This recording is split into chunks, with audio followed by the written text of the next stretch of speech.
Hey, everybody. Welcome back to another episode of the Quo Vadis Podcast, the Catholic podcast that helps you begin with the end in mind. I'm Taylor, who still remembers how to do this, and that's Father Mark, who just said to me beforehand, I'm not sure if I remember how to do this. Hey there. This is where you introduce yourself. Thanks. You're welcome. Thanks. Yeah, I got you. But yes, I'll just start before you can razz me. This is my fault, everyone, the good people. This is my fault that has been so long because, as you can tell, when it's put on me to do the work, we don't do one for a month. And when Taylor drives it, which is the vast majority of the time, we're a little more regular. Vroom, vroom, driving, baby. So yeah, there you go. There In some way, it was my apology, but I also wanted to steal the opportunity to razz me. Though you kind of, So, but I was being facetious, but it's true. I guess there was so much celebration after Easter. Sometimes we're kind of foggy. We don't always. Happy Easter to everyone listening and to you as well. Oh. That was presumptuous. I'm just gonna take that. I'm just gonna take that. That's for me now. This is mine. It was we obviously I would ask you how your Triduum was, but I got to see you for most of the Triduum. You filled in at St. Peter the Fisherman in Two Rivers, Wisconsin, which is very close to my hometown of Manitowoc, and so I decided to take the girls to the Triduum by you so they could see you, and it seemed like they really enjoyed being around you. Sophia kept on asking, "Where's Father Mark going?" Whenever you were walking around during Mass, and I was just like, "Where the priest always goes, honey." This isn't a new thing. And then you got some good snuggles with Ava right in the beginning of Holy Thursday there, right before Mass started. I passed her off to you, and she just made herself right at home, and then didn't want to come back by me. She pushed Rachel. She pushed me away. Or Mom. I'm like, wow. Yeah, she pushed us away. She's like, no, I'm with Father Mark now. She's latched on. You're gonna process up there with her and everything. She'd just sit there in your arm the whole Simba. time. That's pretty cool. Although you and I have already talked about this, but I think it's important. I think it's really important for us to feel like we have the space on this podcast to be able to really air our grievances about one another. And so on Holy Saturday, the Easter Vigil, I went to the Easter Vigil with you, and your mom and dad were there as well. They were sitting behind Rachel and I. Mm-hmm. And during the sprinkling, right, you took it upon yourself to not just sprinkle me with water, but arguably douse me with water, to the point where Rachel had to wipe the water off of my suit jacket. And your mom leaned in and said, I think he got you pretty good. And I said, yeah, I think that was intentional. It felt like you were either at best having fun, or at worst, possibly both, really getting a moment of like just clear revenge, like knowing that I couldn't do anything back in that moment. I had no power. I couldn't take a squirt gun out and get you back. I couldn't tackle you in the aisle or something, you know. I mean, that's probably some kind of clerical crime. I don't know. And so that's not the first time that's happened to me from a priest. I'm starting to know there's a pattern happening in my life now, and I don't know if I like the pattern emerging. So I'm gonna stop coming to Mass. No, at the very least, I love the sprinkling. Right, it's so much fun. Yeah, it's so much fun. I just laugh afterwards because after we bring back the buckets of holy water, the water level is significantly lower than the deacons. Like, dude, what are you doing? Like, I'm taking my sweet time. I'm going back and forth. Like, oh yes, yes. But is this really a grievance? Are you upset? No, it's not a grievance. It was pretty funny, actually. I did, but I told you this, but I told Deacon Tom, who's there, as I got back up after, I said, I doused Taylor. Yes, you did. You certainly got smiled. Me. But I did. I don't know if I told you this last year. Well, I guess, I don't know. Well, it's maybe my father's grievance. But last year I was in Freedom, St. Nicholas in Freedom. And my folks also came to the Easter Vigil, which was very kind. I mean, they're somewhat close, somewhat. I think Two Rivers is closer than Freedom from Luxembourg. But anyway, my dad the next morning, he's just like, you bring your checkbook? I'm like, I'm a grown man. I always have my checkbook with me. That's not what I said, but I do usually. Anyway, he's just like, you owe me new hearing aids. I said, why? Well, that water hitting is shorted the battery on it and ruined my hearing aids. You shorted out your dad's hearing aids? Yeah. I did. That's pretty good. That's a whole. I never. Not purposeful. I never considered. But I definitely that. got him. Yeah, I never he got considered that sprinkled. because that probably really is actually a problem for people who wear hearing aids. The water. Well, actually, if there's anything I'm conscious of is if they have their missalettes or their hymnals out, because I can understand sure. that, like, not you don't want to those soak the getting church those books wet. That one I have a little more feeling for, I guess. But usually my sleeve is pretty wet after. But you don't have a feeling for like my nice suit jacket or something. You know? That can always be dry cleaned, and let's be honest, you need the blessing, you know. It's just that's exactly what Father Schutz told me after he one time. I mean, absolutely doused me in water to the point where I don't know if he was like standing like somehow like in front of me a little bit, but like my glasses were like I couldn't see through my glasses. They were just soaking wet. And I was like, this is unbelievable. It's actually funny because the side I did not purposely. Well, I guess I chose that side, but not because you guys were there. Yeah, it's because, as I just said, I'm a little like sensitive about the hymnals. And the choir was the opposite side, right? So I didn't want to sprinkle the choir because I would have done it well and would have got all their stuff wet. So I actually purposely I wanted that side because I didn't want to do that to the choir. I don't want to do this because I'm going to do it too well. Yeah. I'm going to let someone else do it who's not going to do it I still got the guy doing the AV stuff, so I got it over the computer. So gently. Did you ever hear now Bishop Felton's story on the sprinkling rite and the branch that broke off? Did you ever hear that story? No. So he's got this great story. We'll have to have him back on so we can tell the story. But I'll try to do a condensed version of it. I don't know if it must have been the Easter season, or maybe it was even the Vigil or Easter Sunday. I have no idea. Mm-hmm. But he said that he was doing sprinkling, right? And he was using one of the actual branches, like a big old branch that had forgot what kind of branch it was. Okay. But he soaked it in the water, and he said he held it up. And he threw it forward, and the water came off, but a branch broke off from the larger branch of this thing he was using. And he said he saw the branch, fly through the air. And he said then there's a lady in the pews who had at the time, I forgot what era this was, during the time had a beehive hairdo. And he said it landed on the top of her hairdo and just stayed there for the rest of Mass.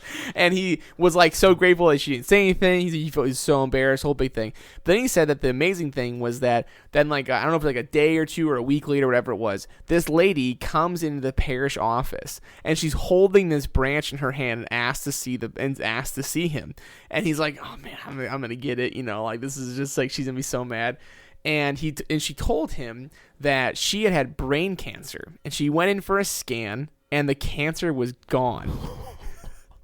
And so, to this day, he holds this as one of his 2 miracles for canonization.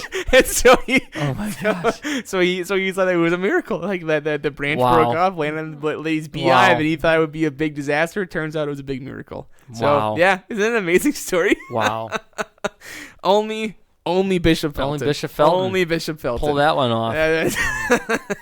Well, speaking of good and holy priests who are on their way to canonization and are doing amazing things, now that is a transition for the ages. We're talking today. We're continuing. It kills a little bit when you point out how good it is. That's like you pointing out how great you are at sprinkling. That's sprinkling, right? So we are continuing our Diocese of Green Bay Pivotal Players series with our next installment with the Venerable Samuel Mazzuchelli. Not Mazzuchelli, I want to pronounce it really badly. It makes me kind of hungry whenever I say his name, but it's Samuel Mazzuchelli.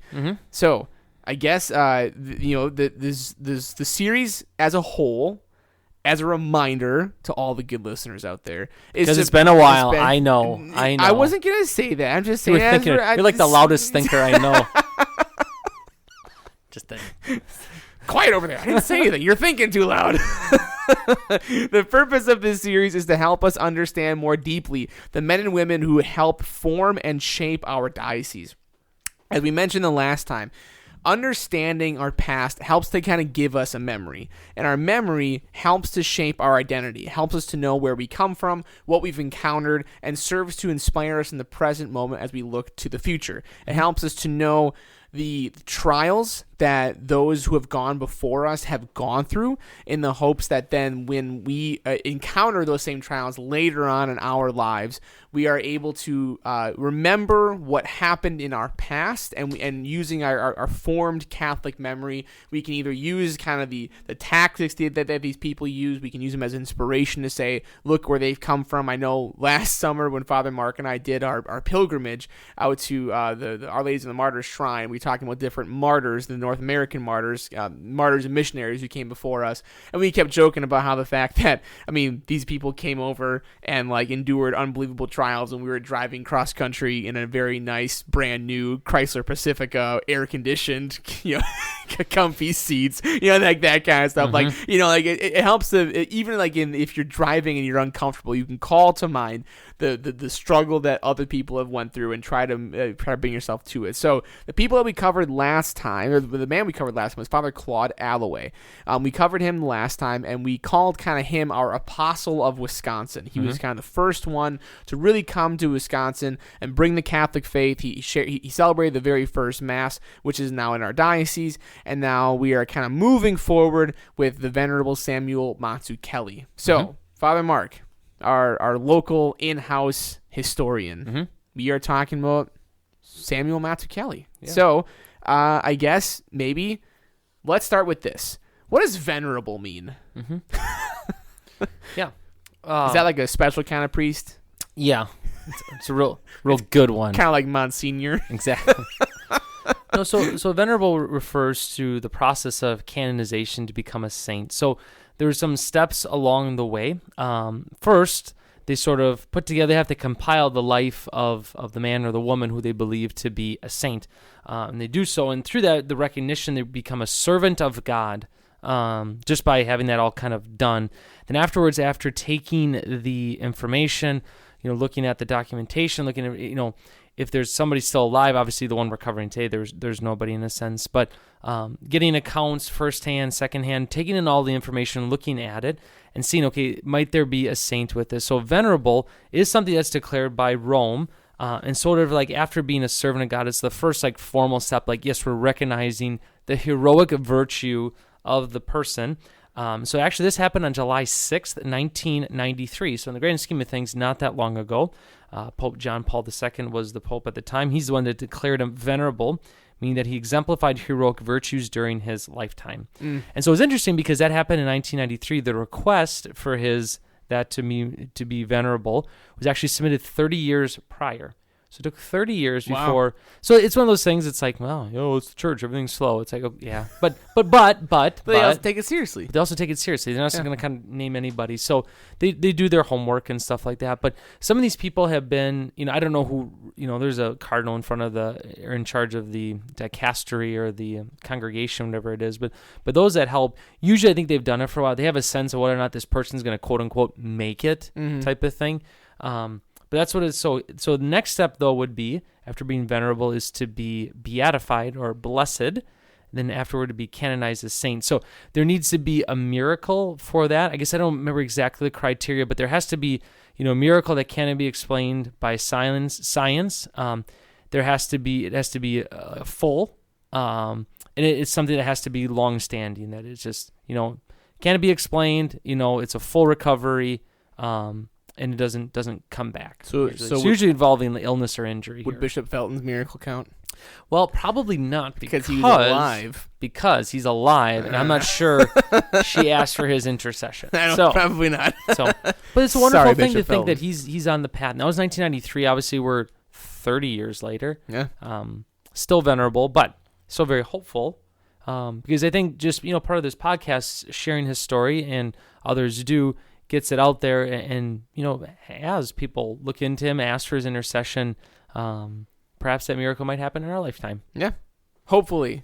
So after you listen to this podcast, perhaps you will be interested more in the Venerable Samuel Mazzuchelli, and you will want to look him up some more, and you will find yourself maybe with an inkling towards devotion towards him and begin to ask for his intercession. Who knows? Maybe you could be a part of his cause of canonization. So, and that, thank you for explaining what venerable means for the good people.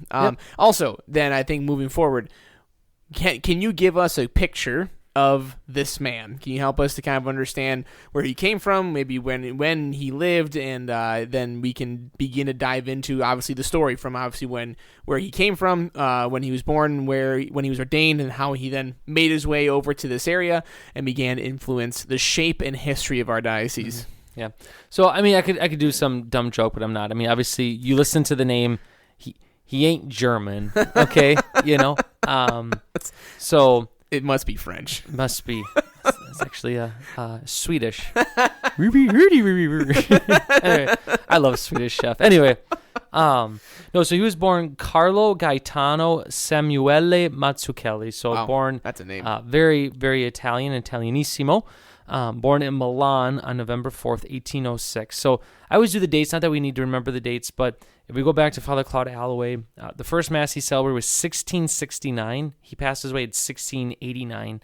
So this is over 100 years later that Father Mazzuchelli is born over in Milan, Italy. So he was actually the 16th of 17 children. Woo! Let that sink in. It's a big litter. You said it. You're right. That's You're a lot right. of kids. You're right. That's a lot of kids. 16 Indeed. of 17. 16 of wow, 17. That's So amazing. That is amazing. Are there It any really more priests religious in the family that we know of? Not that I know of. Oh, okay. But I didn't read, but I didn't look explicitly for that. So, but perhaps, I mean, odds are they're pretty good. Pretty good, right? Good. So one's got to be a saint, right? I mean, but here's some of the stuff I kind of speculate upon. I don't know for a fact, but just kind of knowing the situation. The reason that they're probably able to have 17 children is because they came from a very well-to-do family. So not sort of like overly wealthy or anything like this, but certainly had means. So the family were merchants, bankers, artists, scholars. So he came from high society, I would say. So that's probably what allowed them to be able to support that many children. So, but as you can probably imagine, coming from a family with means and all these things, there was probably an expectation on his part to continue on, to choose one of these professions that they've been a part of, to continue the name, continue to be successful, and kind of carry on. But obviously the reason we're talking about him is because he didn't do that. So, but here's the thing though. I mean, all that stuff, it sounds like he could have chose to have an easy life if he wanted to. I mean, could have worked, but I mean, had all the amenities, everything that he would need, he could have chose that. However, at the age of 17, and that's maybe the most remarkable thing, just the youth of Father Mazzuchelli. At 17, he decided to enter the Dominican order. So the order of preachers, obviously hailing from St. Dominic himself, very much focused on preaching and teaching the faith. But at 17, so and this is sort of the unique thing because the Dominicans are one of the mendicant orders, which means that they focus on poverty. Usually rely upon the generosity of others. So to hear this man, high society, could have everything, wealth and honor and fame and all this stuff, chooses the religious life, but of which poverty is very much a huge aspect of that. So very much, a shift. So as you can imagine, his father was not pleased with this decision. He actually didn't approve because of that, because the plans that he had for him, but also the order at the time, which this is just something I read, wasn't exactly thriving, so it might not have seen as sort of a, prominent order during that time. Right. But I never thought about that there's that maybe if you were part of a high society in a very kind of Catholic culture, that there might be certain orders that not that you're against by any stretch of the imagination, but there are some other ones that maybe you're a little more cozy with, because of just their prominence of the time of more vocations entering. And I never considered that this might be a order that people were like, oh, really interesting. Yeah. Yep. Oh, okay, cool. But of course, despite the fact his father did not approve, his heavenly father did because it's his vocation. That's what we're doing on this podcast. That was good. Yeah, that was good. So you should be vocation director. That's good stuff. Yeah, about Tell that. Bishop. Anyway, So, but we believe it was a call that the Lord called him to, his heavenly Father called him to this life. So when he was 22, then so he enters the order, studying. He'll learn to be a Dominican, entering in, not a priest yet. So, but at 22, he answered an urgent call to come to America. So obviously, this is, like I said, the early 1800s. The U.S. exists. settlers, civilization, everything is, it's happening. So it's not like totally, but there's still a lot of uncharted territory out there. So especially westward expansion. Exactly. Yeah. So there's a call, like there has been for many years, even during the time of the Jesuits, for more priestly assistance in the New World. So obviously hearing that, and like I said, speculating once again, but there must have been a fire in his heart. I mean, not only did he leave his family, all that society to do this, but to leave everything he's known, language, culture, family, to come to the New World. Once again, I think this is something we talked about with Father Claude Alloway. Just once again, I'm always so moved by the conviction of these missionaries to preach the gospel. Their love of Jesus Christ so deep that they leave everything to come and preach. And it's just not knowing what they're going to encounter, not knowing what they're going to see. So I always just mention that. I mean, a lot of these guys, at least these early ones, were really going to kind of focus on this because it's huge. In my mind, it stirs my own heart. I'm not going to leave. I don't think I can. But, well, you can make the argument this is mission territory here. But anyway, no. But he heeds a call, particularly from a Bishop Edward Fenwick, another Dominican. Sounds familiar. There's a Fenwick. There was another Bishop Fenwick that was out towards Boston. But there's a school in Chicago, I believe, Fenwick High School, named for him. This is Edward. I forget the other one, the one in Boston, but we're focusing on Edward. But he was also a Dominican. He's the one that came, as oftentimes bishops would, come to Europe to recruit, essentially, priests to come to the New World. So he did. And obviously, hearing that, he felt called to do so. But actually, at the age of 23, so he comes. So at 22, he comes to America. At 23 years old, he's ordained a priest by Bishop Fenwick in Cincinnati. Wow. So they use the formation to come over in order to do that. What is his first assignment? This is your first assignment, all right?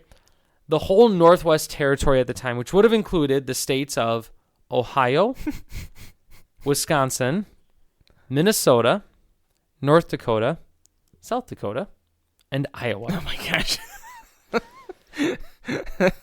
That's all. Makes getting a parish seem a little bit more doable. A little perhaps. bit. I've got 600 families. He's got probably, I don't know, not 600,000 square miles, but a lot. So, but actually, he was really the only priest. So this is just something to mention as well. So really? After, the Jesuits were experiencing some struggles over in Europe, they were actually suppressed. And so really, early 1700s, most of the Jesuits are gone from the New World, especially out towards Wisconsin and everything. So essentially for over 100 years, there's really no priestly presence in this area. Really? Yeah. That's amazing. So it's something I do with the history class with the guys. Like the first sowing of the faith happened by the Jesuits. Yep. Really, the second sowing of the faith happened by the Dominicans, which is interesting because we don't really have a presence up here per se anymore. But we really owe it to them in their order of re-sowing the faith amongst the people, because I'm sure devotions and that stuff kept up. But think about that. Over 100 years, there wasn't a priest. So you're not having baptisms, right? At least not listed ones, they're probably baptizing, which is still good, right? Yeah. But think about no opportunity to go to confession, no marriages, confirmations, all these things, funerals. No mass. Yeah. I mean, no Eucharist presence for 100 years almost. Yeah, maybe. Yeah. So this was a big deal. So for have a priest come back, and that's maybe what stirred, like I said, speculating, but stirred his own heart. It's like, my goodness, these people need Jesus, desperately need Jesus. There's a poverty. So he goes. He first goes to Mackinac Island. Goes up there. That's his first assignment, St. Anne. But he wrote this, and I thought this was just beautiful, so that's why I share. He said, "Let us set out for any place where the work is great and difficult, but where also with the help of the one who sends us, we shall open the way for the gospel." So I think just kind of encapsulate. Let's set out for any place where the work is great and difficult, essentially leaning into the cross. We want the struggle. Why? To open the way for the gospel. Yeah. So that's what he does.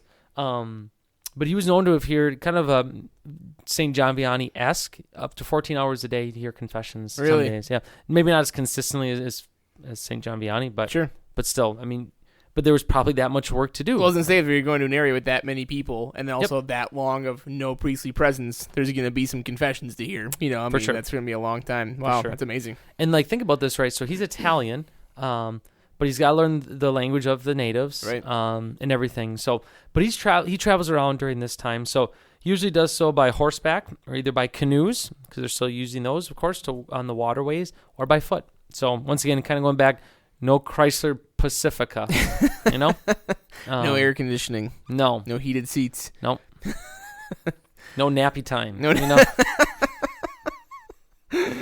Nope, no 15-minute power nap. So, but actually, it's sort of interesting because I did read that even if he was in a home or a cabin, he'd still sleep on the floor to keep himself prepared for missionary life. Wow. So not to receive that comfort, even though they presumably had it, he wanted to stay prepared for the rough territory and the rough conditions that he'd have. So I think it's a good spiritual lesson in that, though, for everyone. I mean, like, that there are those certain aesthetical disciplines, that are good for us to kind of keep even when it's not Lent. Obviously now it's Easter, which obviously we should be celebrating the joy of Easter, and like there are certain penances we should be avoiding during that the joyful celebration. But I do think that there's a kind of a good lesson there for all of us of like, even when you're presented with luxury, to maybe deny yourself some things quietly, to yourself, and then to know that like this is a training for you, like, spiritually, and to kind of keep you a little bit hardened for battle, that like that you're still, you're not in heaven yet, you're still working towards something, so you got to keep your eyes sharp.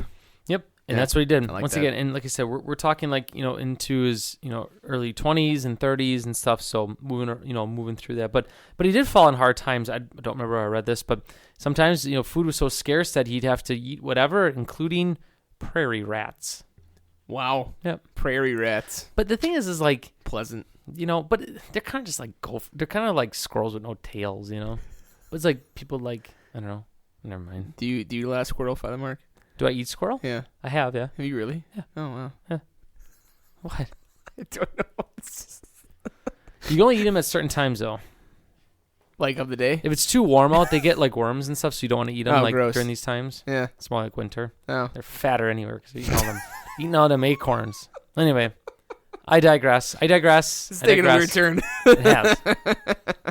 So, but I mean, similar though, like I said, this is kind of the early to mid 1800s. So there's still very much the native populations that are here. So he comes, and mostly, so he came to our area, which is why we're talking about him, but right. Mostly ministering to the Winnebago, who are here in Green Bay, the Menominee, who are nearby. So those are sort of the principal tribes that he ministered to, but also the immigrant settlers, a lot of miners and farmers. We'll kind of get through his story. He goes to more of the southwest part of the state where a lot of the miners are, and that's where we kind of got the name the Badger State, because people used to just like live in the mines, kind of like badgers. Really? Live. Yep. I actually didn't know that. Yep. Oh. Yep. So, but he starts up in this way, but like I said, they just hadn't seen a priest for so long. So, but like I said, the immigrant populations, there were a fair amount of Irish, and so perhaps like you, they struggled with his last name. So how did they refer to him? Not Father Mazzuchelli, but Father Matthew Kelly. They just made him Irish. Father Matthew Kelly, really? Yep. Like Yep. the author. Indeed. So, whatever works. They just made him Irish, huh? Yeah. So you can do that, huh? I guess. That's just a thing. I guess. We'll have to ask Julianne about that. Yeah. You can just make someone Irish if you want. You'd want to be Bohemian if you could, I'm sure. That's why great. I'm Thanks. happy. Okay, yep. Anyway. But in 1833, he published a prayer book in the Winnebago language. And he also a liturgical almanac in Chippewa. So what's a liturgical almanac? What do you know what an almanac is? I do. What's an almanac? Well, the farmer's almanac, I kind of like it lays out the whole season, right? Yep. Like ahead of like the weather and the crops and that kind of stuff. So liturgical one, sort of like an ordo. I oh, suppose. okay, all right, yeah. So it lays out all the feast days and things happening. Okay, all right. That In makes sense. Chippewa. Wow, So- that's amazing. But also he was a staunch defender of the natives, because once again, the U.S. is a country and everything, and the natives aren't being treated particularly well, being moved reservations and closing their lands and everything like this. So, but he did protest against it, defending the rights of them, of their removal, but also other American citizens, because there were certain ethnic groups that were like less, less liked. Oh, yeah. I mean, Irish. Yeah, the Irish for sure. So that was kind of part of it as well. So he defended all those. He did deplore the enslavement of African Americans. Yeah.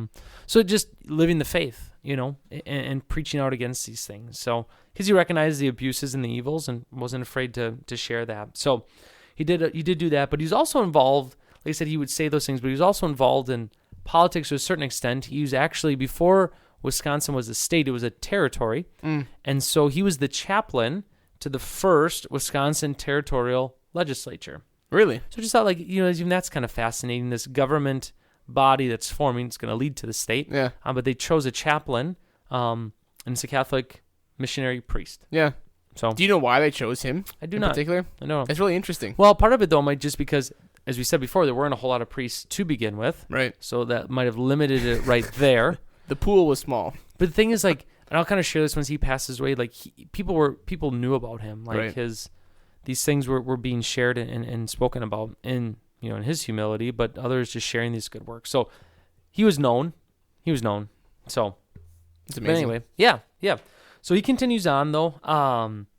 But part of this though, what made him so well known as well, that he was a wonderful architect in addition to all these things. So he was involved in designing and building more than 24 church and civic buildings. Wow. Yeah. So 5 of which are still standing today. Really? Yep. Churches. Well, 5 churches. I was going to say, I don't know about the civic buildings, yeah. but 5 churches are still standing that he designed and built. Wow. So like I said, this is like early to mid 1800s. Mm-hmm. These churches are still standing. So that's amazing. In addition to that, he established 35 parishes. I thought this was interesting. So like I said, the reason, so I'll just jump into this right now. So his first assignment after Mackinac Island then, where he was first, then he's chosen to come to Green Bay.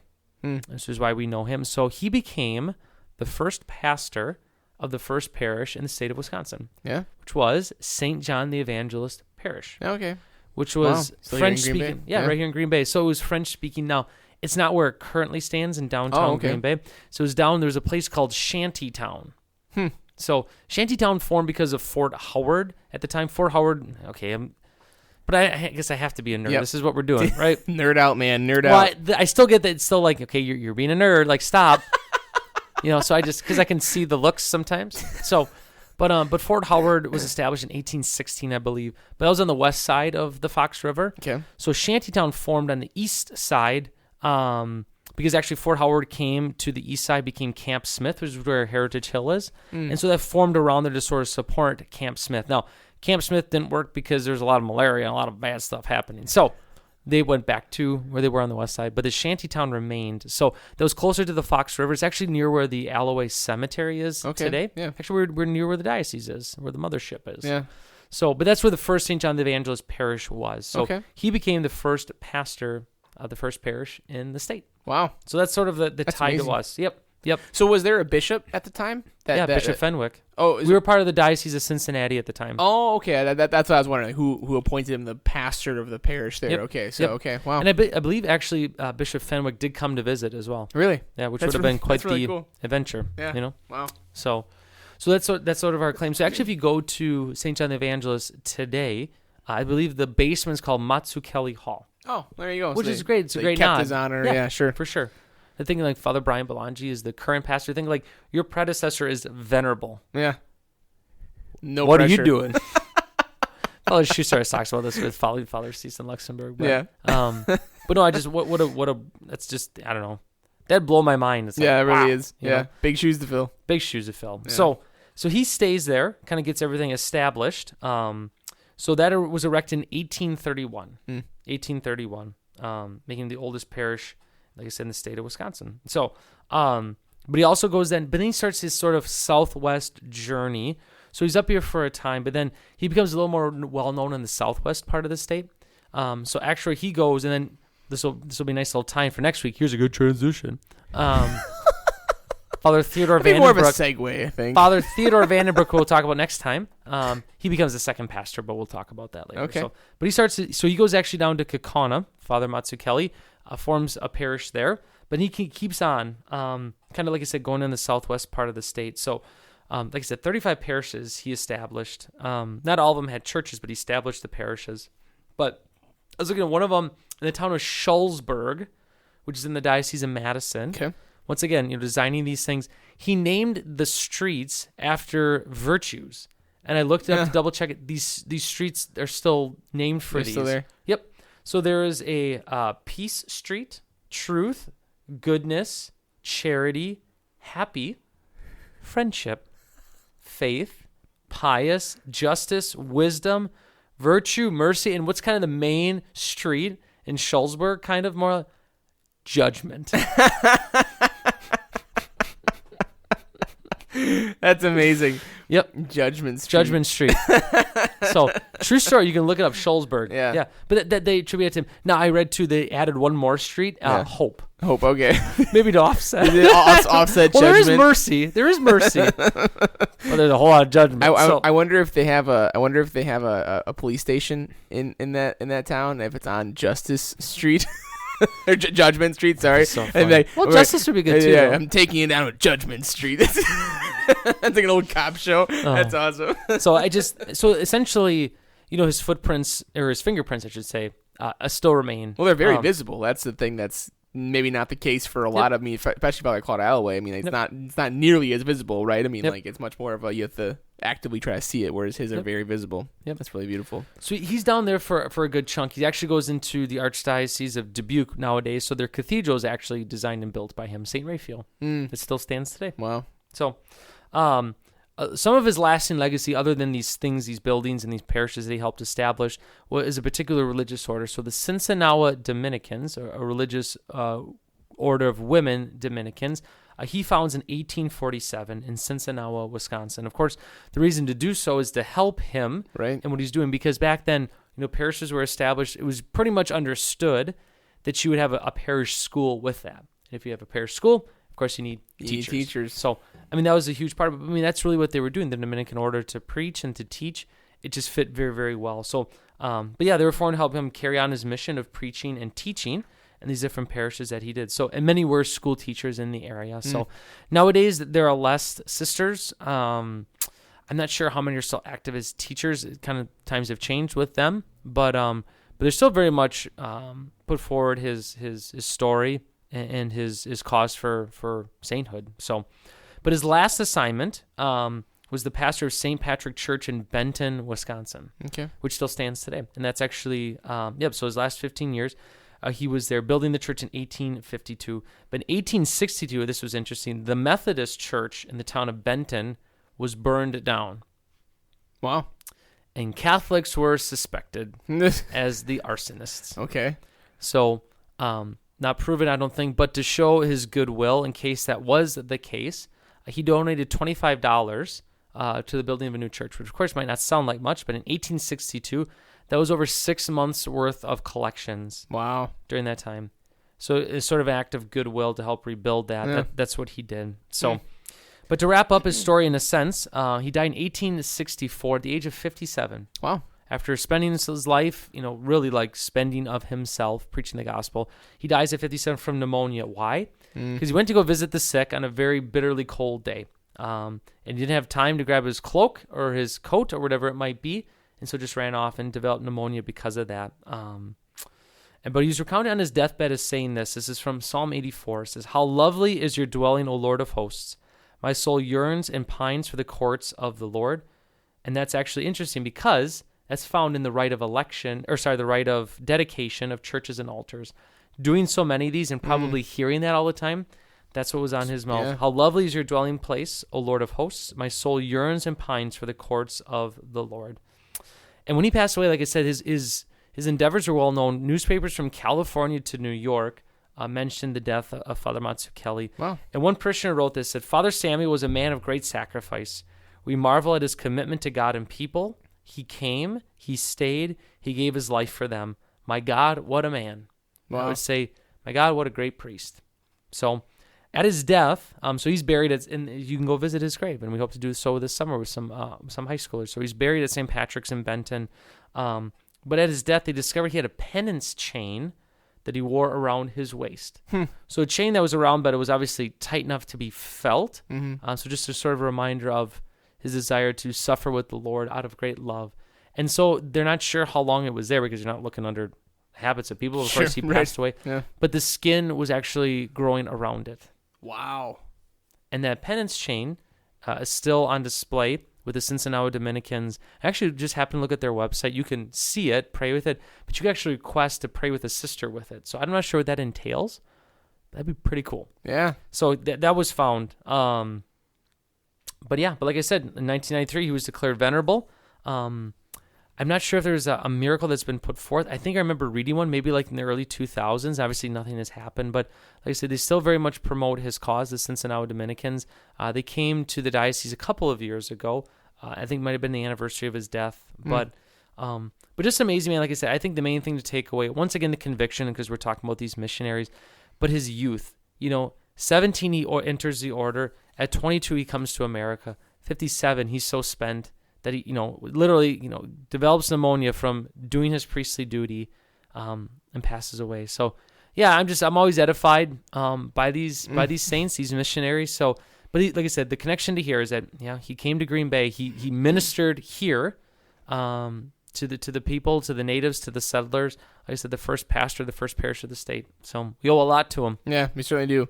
I think Easter's a good time to remember that, because obviously Easter, we recall what our Lord did for us, and like the working of God in both in history and spiritually currently to bring us closer to him. And the saints, and especially the missionaries and martyrs, are evidence of God's desire to bring all people to himself. And because he called this man here, seeds of faith were sown, and we don't know the effects of, but we certainly still have the faith here presently today, and we can certainly attribute some of that. We can remember those things and be grateful for those things. So that's wonderful. So the people who are looking to learn more about him, take time to look him up, read his story, maybe visit Cincinnati if you're able to get to that part of the state. But what a beautiful story. Thank you for sharing that, Father Mark. You bet. Yeah. You so bet. Tune in next time for Father Theodore Vandenbroek, and we will be going over his life and how he influenced our diocese next. And Father Mark, would you close us in prayer and give us a blessing? You bet. In the name of the Father, and the Son, and the Holy Spirit. Amen. Amen. Dear Lord, we continue to rejoice in this Easter celebration. We continue to commemorate and always remember the depths of our hearts, the great love that you had for us, that your Son Jesus came to live among us, to die, but also to be resurrected. And we recognize the great joy that is extended to us as well, our own destiny, our own resurrection, to be with you forever in heaven. We ask that you always keep hope in our hearts, great faith, and great joy. And we look and we ask for the intercession of Venerable Samuel Mazzuchelli, that you may also have his conviction. And just as he preached the gospel during his lifetime, we may do so as well with that great Easter faith and joy within our hearts. And we make this prayer through Christ our Lord. Amen. The Lord be with you. And with your spirit. And may God bless you, the Father, and the Son, and the Holy Spirit. Amen. Amen. Hey, we did it. We did it. Hey, that's how it is. How about that? Only had to drive down Judgment Street to get here. So thank you, everyone, for listening to the podcast. Be sure to tune in as we continue to break open the wonderful men and women who have served our diocese and who have given their life to help us know the faith, and an imitation of them as you move on, as you move forward in your own faith life. May you always be keeping the end in mind.